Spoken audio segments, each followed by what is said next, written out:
भई अभी हल्की हल्की धुंधली सी अंधियारी है।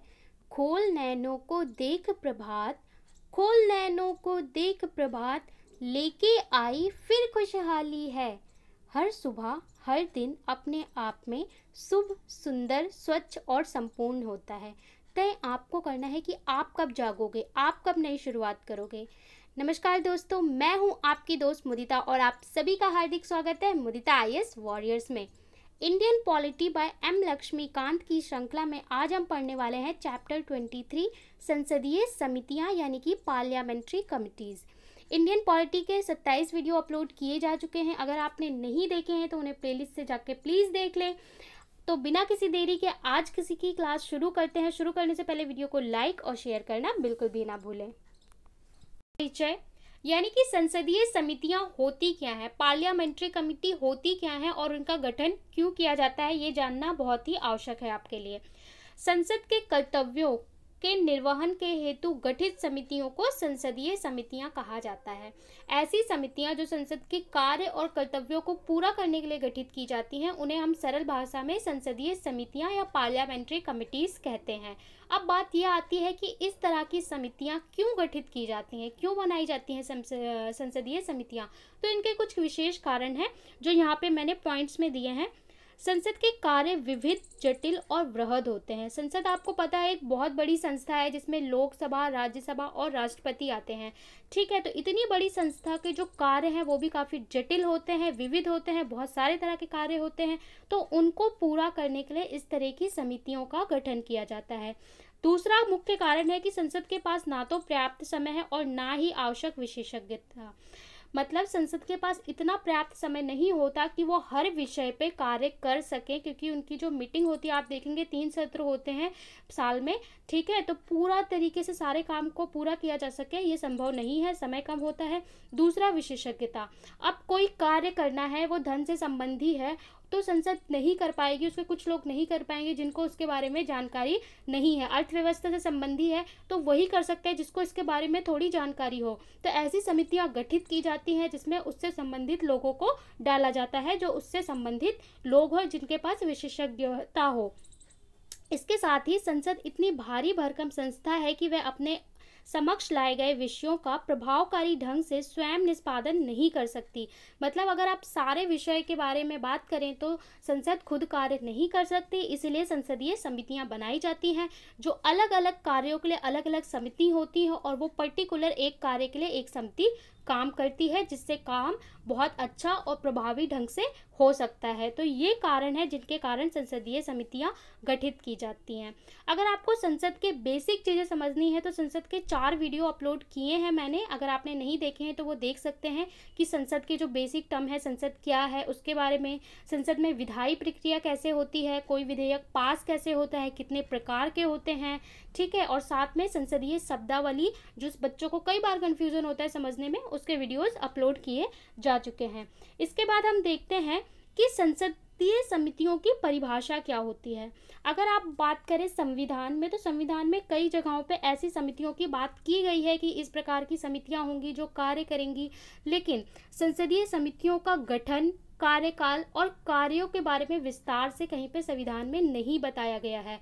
ठीक है, अगर आप देखेंगे तो आर्टिकल 105 यानी कि अनुच्छेद 105 बताता है समितियों की शक्तियाँ संसद के विशेषाधिकार में। और अगर आप देखेंगे तो आर्टिकल 118, ठीक है, अनुच्छेद 118, इसमें आप बात करेंगे तो इसमें मिलती है हमें संसदीय समितियों के बारे में जानकारी।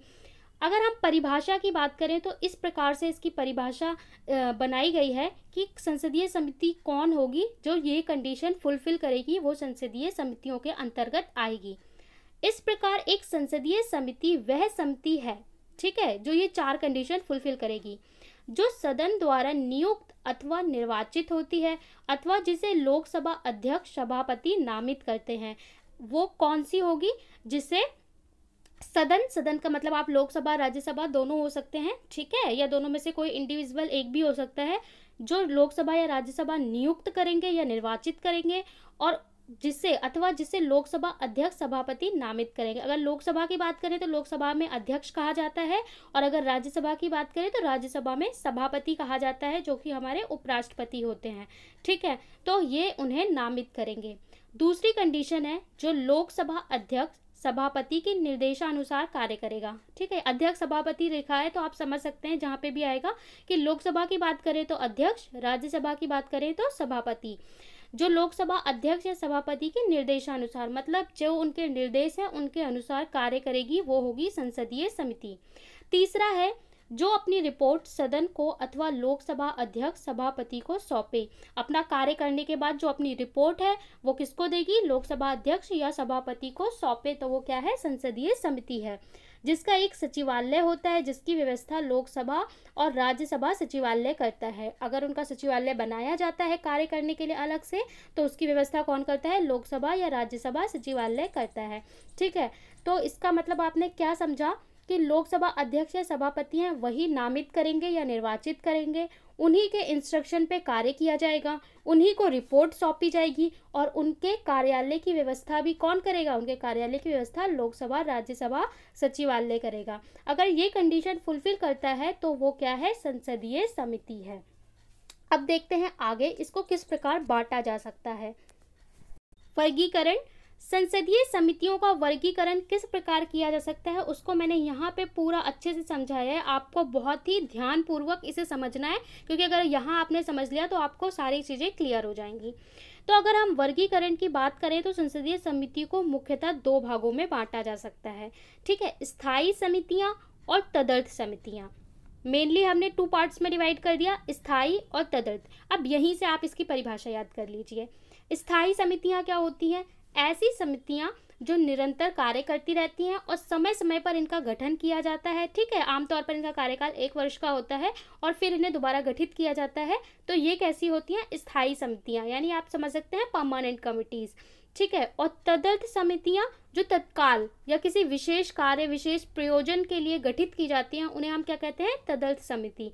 ठीक है, आप इसको इस तरीके से समझ सकते हैं कि स्थायी समिति जैसे कि राज्यसभा क्या है? परमानेंट है। इसी तरीके से स्थायी समितियां होती हैं। तदर्थ यानी इंस्टेंटली कोई काम पड़ा उसी वक्त गठित की गई, तो इसको क्या बोलते हैं? तदर्थ समिति कहते हैं। इमीडिएटली गठित की जाती हैं, और जैसे ही इनका कार्य पूरा हो जाता है, इनका प्रयोजन पूरा हो जाता है, तो इनका कार्यकाल भी समाप्त हो जाता है। भाई, जब तक आपका कार्य है तब तक ही ये समिति रहेगी। तो मुख्यतः हमने इनको 2 भागों में बांट दिया। ठीक है, अब इसके बाद फिर सब कैटेगराइज होती हैं, यानी स्थायी समितियों को हम 6 पार्ट्स में डिवाइड करते हैं मेजरली। ठीक है, और अगर तदर्थ समितियां हैं उन्हें 2 पार्ट्स में डिवाइड करते हैं। अब आप सोचेंगे इतनी सारी समितियां, फिर इसके अंदर भी कैटेगराइजेशन होता है। ठीक है, ये 6 समितियां, इनके अंदर भी कैटेगराइजेशन होता है।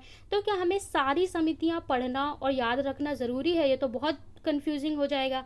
तो ऐसा बिल्कुल नहीं है, आपको इनका मेनली कैटेगराइजेशन याद करना है, और इसमें से कुछ समितियां हैं जो बहुत इंपॉर्टेंट है, जिससे प्रश्न पूछे जाते हैं, वो मैं आपको आगे डिटेल में कराऊंगी। और बाकी आपको सारी समितियां पढ़ने की कोई ज़रूरत नहीं है, बस आपको मोटा मोटा पता होना चाहिए। सबके बारे में आपको PhD लेने की कोई ज़रूरत नहीं है, उनसे प्रश्न भी नहीं पूछे जाते, और जिनके बारे में पूछे जाएंगे वो सारा मैं करवाने वाली हूँ, तो आपको टेंशन लेने की कोई ज़रूरत नहीं है। स्थायी समितियों में हम बात करते हैं नंबर 1 वित्त समितियां, और बहुत ही, जिसे आप फाइनेंशियल कमेटी कहते हैं, बहुत ही इम्पॉर्टेंट है। इसको हम डिटेल में डिस्कस करेंगे और इससे प्रश्न आता ही आता है।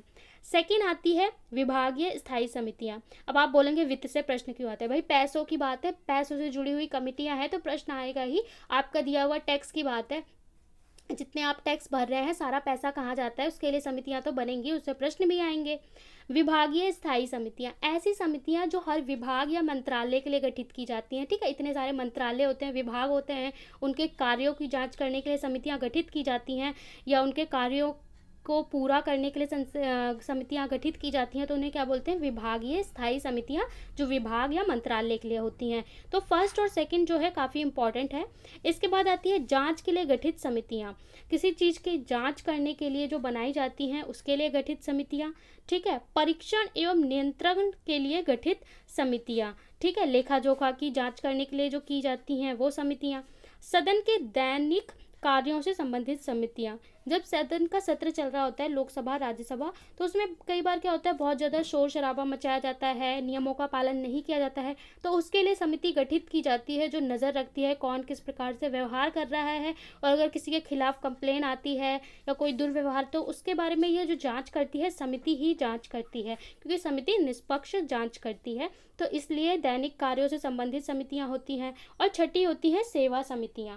सेवा समितियां क्या होती हैं, जो संसद के सदस्य होते हैं उनके पास विशेषाधिकार होते हैं। आर्टिकल 105 यानी अनुच्छेद 105 के अंतर्गत उन विशेषाधिकारों के बारे में ये एक समिति होती है, जिसको हम सेवा समिति या विशेषाधिकार समिति भी कहते हैं। तो इस प्रकार से 6 तरह की स्थायी समितियां होती हैं, जिनमें से 2 बहुत इंपॉर्टेंट हैं, वित्त समितियां और विभागीय स्थायी समितियां। आगे मैं इनको विस्तार से डिस्कस करने वाली हूँ, इसलिए आगे आप प्लीज़ पूरा एंड तक देखें, तभी आपके सारे कॉन्सेप्ट क्लियर हो जाएंगे। तो इन दोनों को तो हम करेंगे, इनसे प्रश्न आते हैं। इसके बाद करते हैं तदर्थ समितियों की। तो तदर्थ को हम मेनली 2 पार्ट्स में बांटते हैं। एक होती है जांच समितियां, दूसरी होती है सलाहकार समितियां। जांच समितियां क्या होती है, जैसे कि उसके नाम से है, ठीक है, इन्वेस्टिगेशन करना, जांच करना इसका काम है, ठीक है। जांच करके कोई सज़ा देना इसका काम नहीं है, सिर्फ जांच करना इसका काम है। अब क्या होता है कि आप देखते रहते हैं रोज़ाना कई तरह के घोटाले होते हैं, कई तरह के चीज़ें होती हैं, ठीक है। तो उन सब चीज़ों के लिए इस तरह की कोई रेलवे में बहुत बड़ा घोटाला हो गया, ठीक है, या 2G 3G स्कैम इस तरीके के होते रहते हैं इंडिया में, तो इन चीज़ों का जाँच करने के लिए समिति गठित की जाती है। आप देखते हैं कि तुरंत एक समिति गठित की जो इसकी इंक्वायरी कर रही है, तो वो इंक्वायरी करती है और फिर अपनी रिपोर्ट अध्यक्ष या सभापति को सौंप देते हैं। उसके बाद इनका कार्य समाप्त हो जाता है, ठीक है। किसी भी तरीके का घोटाला हुआ या किसी चीज़ के बारे में जांच की मांग की गई तो उसके लिए गठित की जाती है। दूसरी आती है सलाहकार समिति, यानी कि जो अपनी एडवाइस देगी, एडवाइजरी, ठीक है। तो एडवाइजरी क्या है कि जैसे कोई नया कानून बनाया जा रहा है या फिर कोई नया विधेयक लाया गया है, तो उसको किस तरीके से इम्प्लीमेंट किया जाए, वो सही है या नहीं है, तो उसके बारे में सलाह देने के लिए कमेटी गठित की जाती है, समिति गठित की जाती है। वो उसके ऊपर पूरा अध्ययन करती है, पुराने आंकड़ों को देखती है, उसके बाद एक रिपोर्ट तैयार करती है और फिर अध्यक्ष या सभापति को सौंपते हैं कि इस तरीके के चेंजेस किए जाने चाहिए, नहीं किए जाने चाहिए, ठीक है। और उनके परामर्श वो माने या ना माने, ये उनकी मर्जी होती है। तो ये क्या होती है, सलाहकार। इसका आप उदाहरण दे सकते हैं, जैसे कि शिक्षा पद्धति में चेंजेस करना, एजुकेशन पॉलिसीज़ में चेंजेस करना, ठीक है। रिसेंटली अभी आया था, तो उसके लिए समिति गठित की गई थी, उसका नाम क्या था वो आप मुझे कमेंट बॉक्स में बता सकते हैं, ठीक है। तो इस तरीके से किसी भी तरीके का नया कानून बनाना है या कोई चीज़ है, तो उस पर सलाहकार समिति गठित की जाती है, वो भी अपनी सलाह देती है, रिपोर्ट, उसके बाद उसका कार्यकाल समाप्त हो जाता है। तो ये हो गया पूरा वर्गीकरण। अब हम एक एक कमेटी को डिटेल में पढ़ेंगे। वित्तीय समितियां या फिर फाइनेंशियल कमिटीज़ के नाम से भी आप इन्हें जानते हैं। फाइनेंशियल कमिटीज़ 3 प्रकार की होती हैं, लोक लेखा समिति, प्राक्कलन समिति और सार्वजनिक उद्यम समिति या सार्वजनिक उपक्रम समिति के नाम से भी आप इनको जानते हैं, जो ये थर्ड वाली है, प्राक्कलन समिति और लोक लेखा समिति। तीनों को हम आगे डिस्कस करेंगे। इससे पहले एक नोट डाउन करने वाली बात है जो आपको याद रखनी है, उससे प्रश्न भी पूछा जाता है कि संसदीय समितियों का प्रावधान सबसे पहले कब आया भारत में। तो संसदीय समितियों का प्रावधान सबसे पहले मांटेग्यू चैम्सफोर्ड सुधार 1919 में आया था, ठीक है, आपको क्लियर याद रखना है। और इसी के तहत 1921 में सबसे पहले लोक लेखा समिति का गठन हुआ था। यानी पहली लोक लेखा समिति कब बनी थी, 1921 में बनी थी। और संसदीय समितियों का प्रावधान किससे आया, आपसे पूछेंगे भारत शासन अधिनियम 1909, भारत शासन अधिनियम 1919, भारत शासन अधिनियम 1935, इस तरीके के आपको ऑप्शन दे देंगे। आपको क्लियर याद रखना है 1919, ठीक है। ऐसे भी याद करके रख सकते हैं कि 1919 में क्या हुआ था, एक कोई खास काम हुआ था, बहुत बड़ा कांड हुआ था, ठीक है, नरसंहार हुआ था। वो मुझे कमेंट बॉक्स में बताइए कि 1919 में कौन सी घटना हुई थी। अब हम वो इतिहास से जुड़ा हुआ है, लेकिन आप सारे सब्जेक्ट को इंक्लूड करके पढ़ेंगे तो याद रहेगा। मॉडर्न हिस्ट्री का भी जो सीरीज़ है वो हमारे चैनल पे चल रहा है, वो आप देख सकते हैं। लोक लेखा समिति या फिर पब्लिक अकाउंट्स कमिटी, ठीक है भाई जी। पब्लिक अकाउंट्स कमेटी क्यों है कि पब्लिक का ही तो अकाउंट है, पब्लिक के ही तो पैसे हैं, जनता का ही तो पैसा है, इसीलिए लोक लेखा समिति, जस्ट फॉर जोक। लोक लेखा समिति के कुछ बेसिक पॉइंट्स हैं जो आपको बहुत ही याद रखना है। हर पॉइंट से प्रश्न पूछा गया है और आगे भी पूछा जाएगा कि लोक लेखा जो समिति होती है, पब्लिक अकाउंट्स जिसको PAC भी कहा जाता है, PAC के नाम से भी जाना जाता है शॉर्ट फॉर्म में, इसमें टोटल 22 सदस्य होते हैं। ठीक है, 22 मेंबर्स होते हैं, 15 लोकसभा से होते हैं, 7 राज्यसभा से होते हैं। ठीक है, दोनों मिलकर काम करती है, मतलब इस कमेटी में लोकसभा और राज्यसभा दोनों के सदस्य चुने जाते हैं। दूसरा, प्रतिवर्ष संसद द्वारा समानुपातिक प्रतिनिधित्व के आधार पर इसके सदस्यों का चुनाव होता है। एकल हस्तांतरणीय जो वोट पद्धति होती है, जैसे राष्ट्रपति का चुनाव होता है। ठीक है, ये पद्धति क्या होती है, अगर आपने नहीं देखा है तो राष्ट्रपति वाला वीडियो देख ले, इसको मैंने बहुत विस्तार से समझाया है। समानुपातिक प्रतिनिधित्व क्या होता है, एकल हस्तांतरणीय मत क्या होता है, वो आप समझ सकते हैं, क्योंकि बार बार यूज होता है ये वर्ड और बच्चे कंफ्यूज हो जाते हैं। तो इसी प्रकार से हर वर्ष इनका चुनाव होता है। ठीक है, और उसके मेंबर्स चुन के आते हैं इस तरीके से। सदस्यों का कार्यकाल कितना होता है, 1 वर्ष का। मैंने अभी पीछे भी बताया कि इन समितियों का कार्यकाल क्या होता है, 1 वर्ष का होता है, और 1 वर्ष के बाद फिर से गठित की जाती हैं, इसलिए निरंतर चलती रहती हैं, स्थायी समितियां होती हैं। समितियों में किसी मंत्री का निर्वाचन नहीं हो सकता, बहुत इंपॉर्टेंट है, तभी तो निष्पक्ष होगी। अगर आप जांच करने के लिए मंत्री जी को ही बिठा देंगे, जी के बारे में ही पूछने के लिए या जांच करने के लिए जिनके लोग मिलकर काम कर रहे हैं मंत्रिमंडल, तो वो क्या जांच करेंगे, अपने बारे में कोई गलत रिपोर्ट देगा, तो क्या है, इसमें मंत्री नहीं हो सकते। मंत्री कौन होते हैं, जो आपने पढ़ा होगा मंत्रिमंडल होता है। ठीक है, मंत्रिमंडल का ही जो नेता होता है वो प्रधानमंत्री होता है। तो जो जिनके पास मंत्रालय है, कोई भी जो मंत्री है वो सदस्य नहीं होता।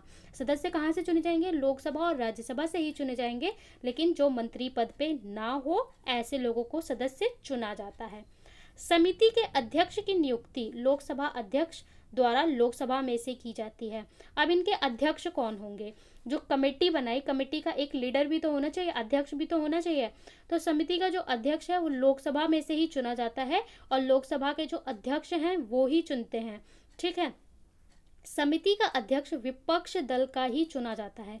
ऐसा संविधान में लिखा नहीं गया है कि इसका अध्यक्ष कौन होगा या किस तरीके से चुना जाएगा, लेकिन ये परंपरा चली आ रही है भारत में। 1967 से एक ऐसी परंपरा चली आ रही है जिससे ये होता है कि विपक्ष दल का जो होता है, ठीक है, अपोजिशन में जो बैठा होता है, उनके दल में से किसी पर्सन को चुना जाता है, किसी सदस्य को चुना जाता है, जो क्या होते हैं, जो अध्यक्ष होते हैं, किसमें, लोक लेखा समिति में। ठीक है, सारे लेखों की जांच करने के लिए ये समिति बनाई जाती है। तो उसमें एक अपोजिशन का अगर अध्यक्ष होगा तो भाई जो अपोजिशन में होगा वो सही से काम करेगा, निष्पक्ष तरीके से काम करेगा, और वो जो उनकी गलतियां हैं उनको उजागर भी करेगा, तभी तो वो बताएगा कि हम अपोजिशन में हैं, तो उनको कुछ तो पावर मिली है। तो ये पॉइंट्स हैं जो आपको याद रखने हैं। सबसे पहले नंबर 1 इंपॉर्टेंट है कि सदस्य कितने होते हैं, 22 होते हैं। तो 22 नहीं पूछा जाएगा, ये पूछा जाएगा कि लोकसभा से कितने होते हैं, राज्यसभा से कितने होते हैं। कार्यकाल 1 वर्ष, तो ज़्यादातर सबका 1 वर्ष ही होता है, इसलिए आपको ये कन्फ्यूज़न नहीं होगी। सदस्य संख्या बदलती रहती है। मंत्री नहीं होते, ये भी ज़्यादातर सारी समितियों में सेम है। समितियों की नियुक्ति लोकसभा अध्यक्ष करते हैं। ठीक है, और ये एक परंपरा है कि विपक्ष का नेता जो होगा वो अध्यक्ष होगा। इसके साथ ही अगर पूछें आप कार्य, तो इनका कार्य क्या होता है। लोक लेखा समिति, भाई समिति बना दी 22 सदस्यों की, कार्य क्या करेगी, नियंत्रक एवं महालेखा परीक्षक, जिसे आप कैग कहते हैं, CAG कैग कहते हैं, द्वारा किए गए लेखा परीक्षण संबंधी प्रतिवेदनों की जांच करना। जो ये अपनी पूरी लेखा संबंधी यानी पैसे से जुड़ी हुई चीज़ें होती हैं उसकी रिपोर्ट बनाते हैं, उसकी जांच करती है ये समिति। और जो कैग है ये अपनी रिपोर्ट किसे, राष्ट्रपति को सौंपते हैं, राष्ट्रपति संसद में रखते हैं, ये सब आपने पढ़ा होगा। ठीक है, तो क्या है, इनकी जांच करना कार्य किसका होता है, संसदीय समिति यानी हमारी ये लोक लेखा पब्लिक अकाउंट कमेटी का। इसके बाद प्राक्कलन समिति की जुड़वा बहन, क्योंकि प्राक्कलन समिति जो है वो भी एज इट इज़ लोक लेखा की तरह ही होती है, थोड़ा बहुत डिफरेंस होता है, इसलिए इसको कई बार प्राक्कलन समिति की जुड़वा बहन या जुड़वा भी कहा जाता है। तो प्रश्न यह आता है कि प्राक्कलन समिति की जुड़वा किसे कहा जाता है, लोक लेखा समिति को कहा जाता है। अध्यक्ष कौन है, तो अध्यक्ष भी इनके बदलते रहते हैं। ठीक है, तो वर्तमान में अगर आप बात करें तो अधीर रंजन चौधरी, ठीक है, 2019 में चुने गए अधीर रंजन चौधरी जो वर्तमान में अध्यक्ष हैं। लेकिन अगर आप इसको बाद में ये वीडियो देख रहे हैं तो आप इसे अपडेट कर सकते हैं, अगर अध्यक्ष चेंज हो गए हैं तो आप उसको वेरीफाई कर सकते हैं कि वर्तमान में यही अध्यक्ष हैं या नहीं हैं। आज मैं बात कर रही हूँ 2020 में, तो अभी तो ये प्रेजेंटली अधीर रंजन चौधरी लोक लेखा समिति के अध्यक्ष हैं। ठीक है, अगर आप भविष्य में इसको देखते हैं, बाद में देखते हैं वीडियो को, तो आप अपडेट कर सकते हैं कि वर्तमान में अध्यक्ष कौन है, क्योंकि अध्यक्ष कौन है ये भी आपसे वनडे एग्जाम में पूछा जा सकता है, जैसे एसएससी वगैरह के एग्जाम है तो वहाँ पे पूछा जा सकता है। कम टू द नेक्स्ट, समितियों की भूमिका की प्रभावकारिता निम्नलिखित कारणों से सीमित हो जाती है। समिति बना दी, समिति गलत सही सब चीज़ों के बारे में अपनी रिपोर्ट भी तैयार कर देगी, लेकिन कुछ कारणों से इनकी पावर जो है वो लिमिट हो जाती है, इनको पावर नाम मात्र की दी गई है। तो क्या कारण है कि इनकी प्रभावकारिता सीमित हो जाती है? तो उसके लिए कुछ पॉइंट्स दिए गए हैं। यह लेखा के स्व परीक्षण जैसा कार्य करती है। स्व परीक्षण मतलब आपको पता है जो मरे हुए होते हैं उनका क्या होता है, पोस्टमार्टम होता है, स्व परीक्षण होता है। तो ये वही कहा गया है कि जो लेखा है यानी पैसों से जुड़ा हुआ लेखा है उसका स्व परीक्षण जैसा कार्य करते हैं, क्योंकि खर्च तब तक किया जा चुका होता है, जितना भी खर्चा था वो तो जो करना था जिसको उन्होंने तो खर्च कर दिया, अब आप उनके लेखों की जांच कर रहे हैं तो स्व परीक्षण यानी कि वो पैसा वापस तो आना नहीं वाला है, आप सिर्फ उसकी रिपोर्ट बना सकते हैं। तो इसको कहा गया है, कंपेयर किया गया है कि स्व परीक्षण जैसा कार्य करती है। इसकी अनुशंसाएं परामर्श के रूप में होती हैं तथा मंत्रालयों पर बाध्यकारी नहीं होती। अब ये जो बातें कहेगा कि ऐसा करना चाहिए ऐसा नहीं करना चाहिए, वो केवल परामर्श होंगी, एडवाइजरी होंगी, वो माने चाहे ना माने ये उनकी मर्जी है, किसी भी मंत्रालय पर बाध्यकारी नहीं होगा, ना ही कोई फाइन लगाया जाएगा कि आपको ऐसा करना है, ऐसा आपने गलत किया। ठीक है, तो ये बस एक फॉर्मेलिटी की तरह ही हो जाता है। यह कोई कार्यकारी निकाय नहीं है, इसलिए ये आदेश पारित नहीं कर सकती। ठीक है, मतलब कोई भी यह आदेश नोटिस जारी नहीं कर सकती कि आपको ऐसा करना चाहिए या ऐसा आपने गलत किया, तो किसी भी तरीके का नोटिस नहीं जारी कर सकती। निष्कर्षों पर केवल संसद कोई अंतिम निर्णय लेगी, वो बस अपना बनाएगी, जांच करेगी और अपनी रिपोर्ट संसद को दे देगी अध्यक्ष को। उसके बाद ये संसद पे डिपेंड करता है कि वो इसके लिए कोई फैसला लेते हैं या नहीं लेते। ठीक है, अपने पास इनके पास कोई पावर नहीं है कि कोई नोटिस भेजे या किसी तरीके का स्वयं निर्णय ले। इसमें विभागों द्वारा खर्चे पर रोक की शक्ति निहित नहीं है। अगर कोई विभाग खर्चा कर रहा है या किसी तरीके का उन्हें पाया जाता है कि ये गलत हो रहा है तो भी वो रोक लगाएं किसी मंत्रालय पर, ऐसा कोई पावर इनके पास संसदीय समितियों के पास नहीं है। तो इस तरीके से इनकी जो प्रभावकारिता है वो बहुत हद तक सीमित हो जाती है, ये केवल जांच करेंगे, बाकी इनके पास कोई भी पावर नहीं होती। ठीक है, तो ये हमने किसको देखा, पब्लिक अकाउंट कमेटी, लोक लेखा समिति। अब चलते हैं हमारी अगली समिति, प्राक्कलन समिति या फिर एस्टीमेट कमेटी भी कहा जाता है। अब ये लोक लेखा की जुड़वा बहन है, लेकिन इसमें थोड़ा सा डिफरेंस है, वो हम देख लेते हैं क्या है।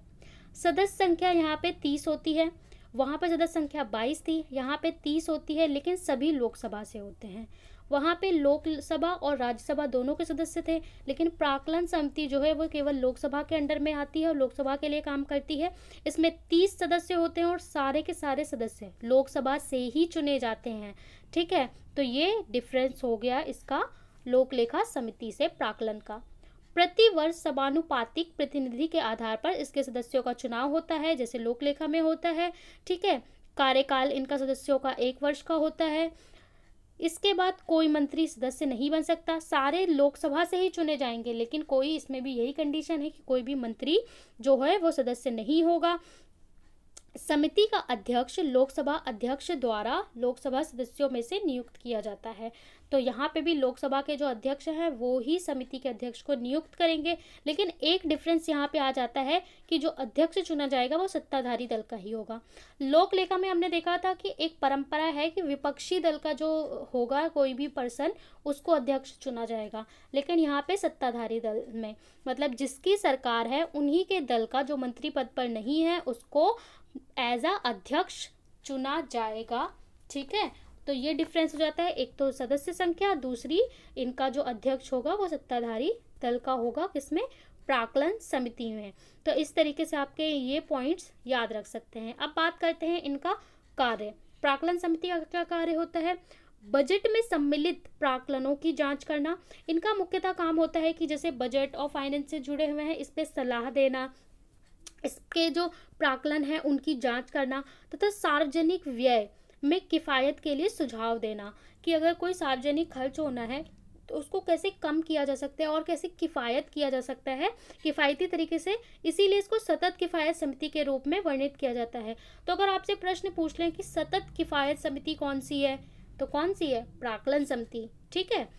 अगर आप इनके अध्यक्ष की बात करें तो इनके अध्यक्ष वर्तमान में 2020 में ही अभी हाल ही में चुने गए हैं, बापट श्री गिरीश भालचंद्र। तो श्री गिरीश भालचंद्र जी इसके अध्यक्ष हैं, सत्ताधारी दल के बीजेपी पार्टी से हैं। तो ये प्रश्न आपका वनडे में आ सकता है किसी भी एग्ज़ाम में। ठीक है। तो ग्रुप सी, ग्रुप डी के भी एग्ज़ाम में ऐसे प्रश्न पूछे जा सकते हैं, क्योंकि ये चेंज होता रहता है। तो फिर से वही बात कि अगर आप इसे बाद में देख रहे हैं और वर्तमान अध्यक्ष चेंज हो जाते हैं तो आप उसे एक बार वेरीफाई या अपडेट ज़रूर कर लें, क्योंकि इनका कार्यकाल 1 वर्ष का होता है, तो ये जल्दी जल्दी चेंज होते हैं। ठीक है। बाकी अपने प्रधानमंत्री और ये सब, इन सब का कार्यकाल 5 वर्ष का होता है, तो 5 साल के लिए आपका फिक्स हो जाता है, याद किया हुआ। अब चलते हैं आगे। सार्वजनिक उद्यम समिति हमने 2 देखा, लोक लेखा देखा, प्राक्कलन सम देखा, लगभग सेम थी। अब हम देखते हैं सार्वजनिक उद्यम समिति, जिसे पब्लिक इंटरप्राइजेज कमिटी कहा जाता है, PEC। ठीक है। मैं इंग्लिश में भी इसलिए नाम बता दे रही हूँ कि कई बार अगर इंग्लिश में भी नाम लिखा हुआ आ जाए या इंग्लिश में है और हिंदी में आपको समझ में ना आए तो आप वेरीफाई कर सकते हैं। ठीक है। या फिर आप इंग्लिश मीडियम से तैयारी कर रहे हैं तो भी आप देख सकते हैं, आप पॉइंट्स को समझ सकते हैं, बस समझ में आना चाहिए। लिखना तो आप पे है कि आप इंग्लिश में उत्तर देते हैं या हिंदी में उत्तर देते हैं, उससे कोई फ़र्क नहीं पड़ता। तो अगर हम सदस्य संख्या की बात करें तो 22 सदस्य होते हैं इसमें भी, ये भी आप देख सकते हैं लोक लेखा की तरह इसकी संरचना है। 15 लोकसभा से होते हैं, 7 राज्यसभा से होते हैं। कार्यकाल पूर्णतः फिर से इनका 1 वर्ष का। लोकसभा सदस्यों में से सीमित समिति का अध्यक्ष नियुक्त किया जाता है, लोकसभा में से ही किया जाएगा। ठीक है। और इसमें एक पॉइंट ये है कि इसमें राज्यसभा और लोकसभा दोनों के मेंबर हैं, लेकिन राज्यसभा से अध्यक्ष नहीं चुना जा सकता। ठीक है। लोकसभा से ही अध्यक्ष चुना जाएगा, ऐसी रीति है। अगर इनके कार्य की बात करें तो सरकारी लेखों की जांच करना, जैसे कैग के रिपोर्ट की जांच करना, जो कैग हमारे होते हैं महालेखा परीक्षक, उसकी जांच करना। साथ में लोक उपक्रम, इसे इसलिए सार्वजनिक उपक्रम भी कहा जाता है। तो लोक उपक्रम जैसे कि LIC, एयर इंडिया, FCI, इनकी जो रिपोर्टें हैं उनकी जाँच करना। इस समिति की भी कुछ लिमिटेशंस हो जाती हैं कि 1 साल में ये कुछ लिमिट होती है कि 10 से 12, उससे ज़्यादा विभाग के ये लोग जांच नहीं कर सकते। एक लिमिटेड नंबर के ही विभाग की ये जांच कर सकते हैं, और इनकी भी जांच करने के बाद वही परामर्श के रूप में होती है, माने या ना माने बाध्यकारी नहीं होता है। तो ये इस प्रकार इन समितियों की क्या हो जाती है, लिमिटेशन हो जाती है। अब करते हैं विभागीय स्थायी समितियाँ। विभागीय स्थायी समितियाँ क्या होती हैं भाई? मैंने आपको बताया था कि स्थायी समिति में 6 थे, 6 में 1 थी वित्तीय समितियां, नंबर 2 थी क्या, विभागीय स्थायी समितियां। जो विभाग से जुड़ी हुई समितियां हैं उसमें स्थायी समितियां नंबर 2 पे थी। तो ये पढ़ते हैं, स्थायी समितियों का मुख्य उद्देश्य संसद के प्रति कार्यपालिका को अधिक उत्तरदायी बनाना है। कार्यपालिका कौन होती है? जो सारे कार्य को करती है। ठीक है। विधायिका, कार्यपालिका और न्यायपालिका होते हैं हमारे संविधान में। तो जो कार्यपालिका है उसके कार्यों को और अधिक तरीके से उत्तरदायी बनाने का काम होता है स्थायी समितियों का। क्यों? क्योंकि ये विभाग और मंत्रालयों के लिए कार्य करती हैं, उनके कार्यों को और अधिक सटीक बनाती हैं। इन समितियों की कुल संख्या कितनी है? 24 है। हाल के टाइम में 24 है, पहले कम होती थी, बढ़ा दी गई, अब 24 कर दी गई हैं। प्रत्येक स्थायी समिति में, और जितनी भी ये स्थायी समितियां, विभागीय स्थायी समिति बनाई जाएगी, इसमें 31 सदस्य होते हैं। थोड़ा सा अलग है इसका स्ट्रक्चर। 21 सदस्य होते हैं, जिसमें से 21 लोकसभा से और 10 किससे होते हैं? राज्यसभा से होते हैं, 2:1 का। ठीक है। लोकसभा से 21 होंगे और राज्यसभा से 10 होंगे, तो इसका 31 सदस्य होते हैं, ये आपको याद रखना है। लोकसभा के सदस्यों का चुनाव लोकसभा अध्यक्ष सदस्यों में से करते हैं, जबकि राज्यसभा के सदस्य सभापति द्वारा चुने जाते हैं। यहाँ पे बराबरी दी गई है विभागीय समितियों की अगर आप बात करें, क्योंकि जो विभाग लोकसभा और राज्यसभा दोनों से जुड़े होते हैं, इसलिए यहाँ पे जो अध्यक्ष चुना जाएगा वो लोकसभा के लिए लोकसभा अध्यक्ष चुनेंगे और राज्यसभा के लिए अध्यक्ष कौन चुनेगा? राज्यसभा के सभापति चुनेंगे। इसके बाद 24 स्थायी समितियों में से 8 समितियां राज्यसभा से होती हैं और 16 समितियां लोकसभा के अंतर्गत आती हैं। टोटल 24 हैं। 24 में से 16 जाएंगी लोकसभा के अंडर में और 8 जाएंगी राज्यसभा के अंडर में। ठीक है, तो ये इसकी संरचना और पूरा जो है थोड़ा सा डिफरेंट है। तो इससे प्रश्न ये पूछा जाता है, सदस्य संख्या 21, 21 और 10। ठीक है, उसके बाद 16 कितनी राज्यसभा के अंतर्गत जाती हैं, कितनी लोकसभा, अध्यक्ष कौन चुनते हैं, क्योंकि इसमें अंतर आ जाता है। बाकी सब में लोकसभा के अध्यक्ष ही चुनते हैं, लेकिन इसमें अध्यक्ष लोकसभा के लिए लोकसभा अध्यक्ष और राज्यसभा के लिए सभापति यानी उपराष्ट्रपति जी जो होते हैं वो चुनते हैं। किसी भी स्थायी समिति में कोई मंत्री सदस्य नहीं बन सकता। ये परंपरा तो बाकी समितियों की तरह सेम है, मंत्री जी सदस्य नहीं बनेंगे। यदि समिति सदस्यों में से कोई सदस्य मंत्री के रूप में नियुक्त हो जाता है तब उसकी समिति सदस्यता जारी रहती है।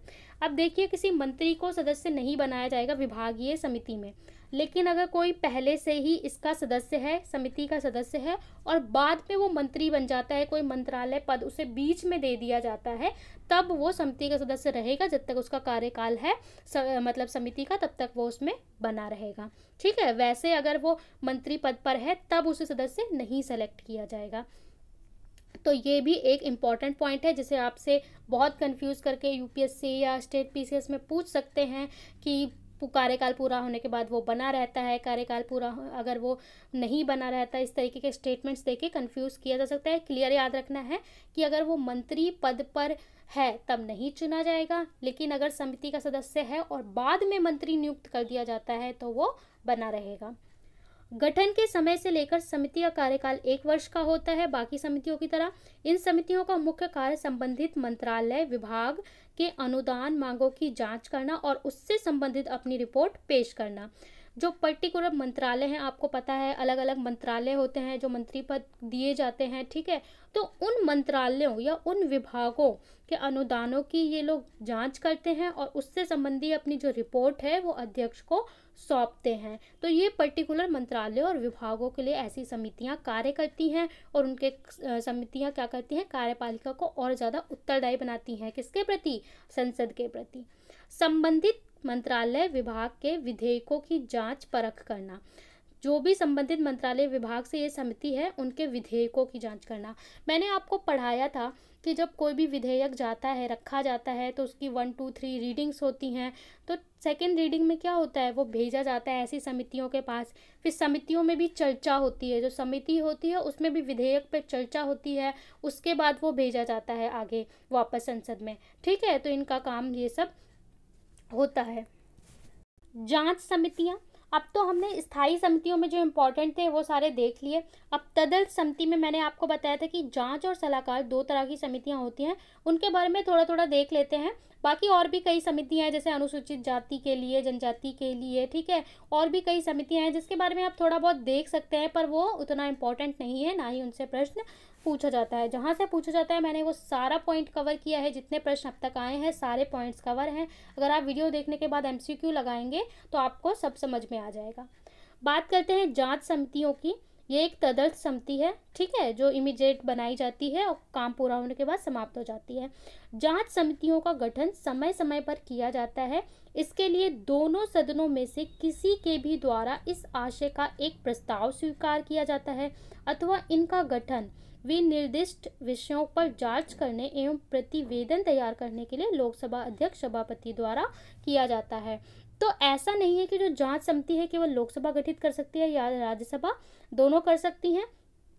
समय समय पर किया जाता है कार्य के अकॉर्डिंग, कोई भी प्रयोजन के अकॉर्डिंग। दोनों सदनों में से किसी के भी द्वारा आशय प्रस्ताव स्वीकार किया जाता है, ठीक है, कि इस तरीके की समिति गठित की जाए और उसके बाद इस तरीके की समिति का गठन किया जाता है जांच समिति। आप उदाहरण देख सकते हैं, इसके लिए मैंने कुछ बनाई हैं बहुत सारे उदाहरण, क्योंकि तदर्थ समितियां लगातार बनाई जाती रहती हैं। तो इसके लिए आप पूरे लिस्ट याद करने की ज़रूरत नहीं है, क्योंकि न जाने कितनी समितियां बनाई जाती हैं। कुछ मैंने उदाहरण के लिए दिए हैं, जैसे संसद सदस्य स्थानीय क्षेत्र विकास योजना यानी एमपीलेट्स के लिए गठित समिति। एमपीलेट्स का मैंने उदाहरण इसलिए दिया है क्योंकि वर्तमान में एमपीलेट्स बहुत न्यूज़ में रहा। ठीक है, एमपीलेट्स पे आपने कई हिंदू में आर्टिकल पढ़े होंगे। एमपीलेट है क्या? संसद सदस्य स्थानीय क्षेत्र विकास योजना। इसमें क्या होता है कि जो विधायक जी होते हैं, ठीक है, एमपी लेड सांसद होते हैं, उनको क्या होता है, पैसे दिए जाते हैं कुछ 5 करोड़ रुपए, वो उन्हें अपने क्षेत्र के विकास के लिए वो लगा सकते हैं, इंडिविजुअल हर किसी को दिए जाते हैं। और एमपी लेट्स पे रोक लगा दी गई है, ठीक है, कोविड के चक्कर में, कि अभी नहीं दिया जाएगा, इस खर्चे बढ़ गए हैं इसलिए अभी नहीं दिया जाएगा। तो इस तरीके की भी एक समिति बनाई गई थी जो एमपी लेट की जांच करने के लिए, कि भाई जितना पैसा दिया जा रहा है वो लोग कार्य कर रहे हैं कि नहीं कर रहे हैं, पर्सनली तो यूज़ नहीं कर ले रहे हैं, किस तरीके से क्या है, इतनी ज़रूरत है कि नहीं। तो इस तरीके के लिए समिति एक गठित की गई थी एमपी लेट पे। तो आप ये याद रख सकते हैं। बोफोर्स का नाम आपने बहुत सुना होगा, न्यूज़ में बहुत आता है, ठीक है, कुछ लोग लड़ते रहते हैं इसके लिए, डिबेट करते रहते हैं, नाम हम नहीं ले सकते उनका। तो बोफोर्स संविदा के लिए संयुक्त समिति गठित की गई थी। इसके अलावा बाजार घोटाले पर गठित संयुक्त समिति, शेयर बाजार के लिए जो उस पर घोटाला हुआ था, इसके लिए भी चारा घोटाला, तरह तरह के घोटाले होते रहते हैं भारत पे, और उसके लिए समितियां गठित की जाती हैं। समिति बेचारी जांच करती है और जांच करने के बाद अपनी रिपोर्ट भी देती है। अब रिपोर्ट के बाद निर्णय लेना तो भाई लोकसभा अध्यक्ष और सभापति का काम है, हम बस बता सकते हैं कि ये समिति ने जाँच की, ठीक है। तो इसलिए यह बहुत कुछ ज़्यादा कर नहीं सकते, केवल जांच कर सकते हैं। तो ये हो गई हमारी जांच समिति।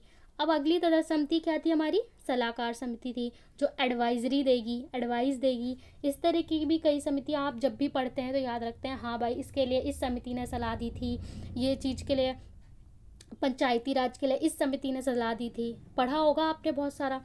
तो इसी तरीके से सलाहकार समितियां गठित की जाती हैं। सलाहकार समितियों के अंतर्गत विधेयकों के लिए गठित प्रवर और संयुक्त समितियां सम्मिलित होती हैं।